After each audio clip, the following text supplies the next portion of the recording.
আর কত ফজলে রাব্বি মারা গেলে, আর কত সহকর্মী মারা গেলে, আর কত গেটকিপার মারা গেলে রেলপথ মন্ত্রণালয়ের টনক নড়বে আল্লাহই জানে।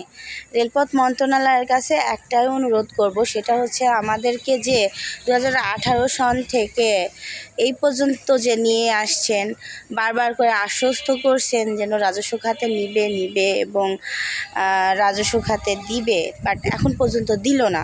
আমাদেরকে বারবার করে বলছে, বাবারে বাসারে তোমরা বাড়ি যাও, আমরা দেখতেছি, আমরা 3 দিনের ভিতরে, আমরা 7 দিনের ভিতরে যা কার্যক্রম আছে কমপ্লিট করে ফেলবো, তোমাদেরকে রাজস্ব খাতে নিব। আমাদেরকে যখন নেওয়া হয় তখন মেডিকেল ভেরিফিকেশন, মানে যা যাবতীয় লাগে সরকারি সকল রুলস মেনে আমরা এই জবে আসি।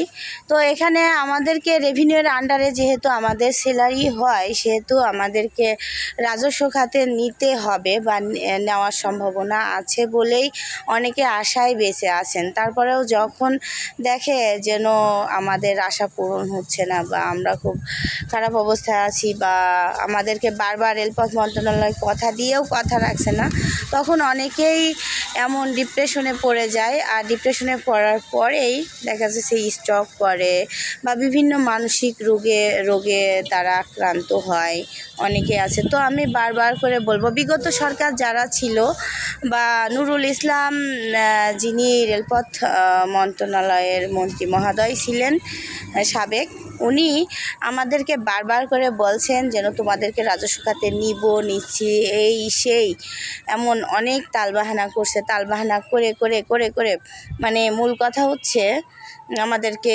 ধামাচাপা দিয়ে আমাদের জাস্ট আমরা যখনই আন্দোলনে যাই বা আমরা যখন চাই যেন আমাদের রাজস্ব খাতে যাক বা নেন, তখনই তারা এমন আশ্বাস দিয়ে বাড়ি পাঠায় দেয়। না, এবার আর আমরা মানব না, এটা আমরা আর মানতে পারতেছি না। কারণ হচ্ছে আমরা চাই আমাদেরকে অনতিবিলম্বে রাজস্ব খাতে নেওয়া হোক। আমাদের কি অপরাধ বলেন তো?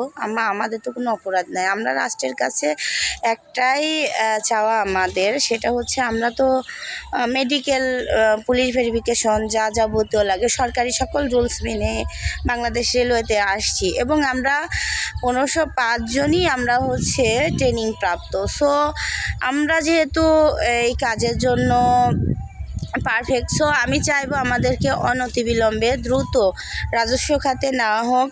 আর আমার যেই সকল সহকর্মী মানে শহীদ হয়েছেন, আমি শহীদই বলবো, কারণ তারা সবাই একই চাইছে, একই মানে চাওয়া ছিল, সেটা হচ্ছে যেন আমাদের চাকরিটা রাজস্ব খাতে যায়। তো তাদের আত্মার মাগফিরাত কামনা করছি, আর সবাই তাদের জন্য দোয়া রাখবেন। আল্লাহ হাফেজ। আর সেই সাথে বলবো আমাদের চাকরিটা খুব দ্রুত রাজস্বকরণ করা হোক।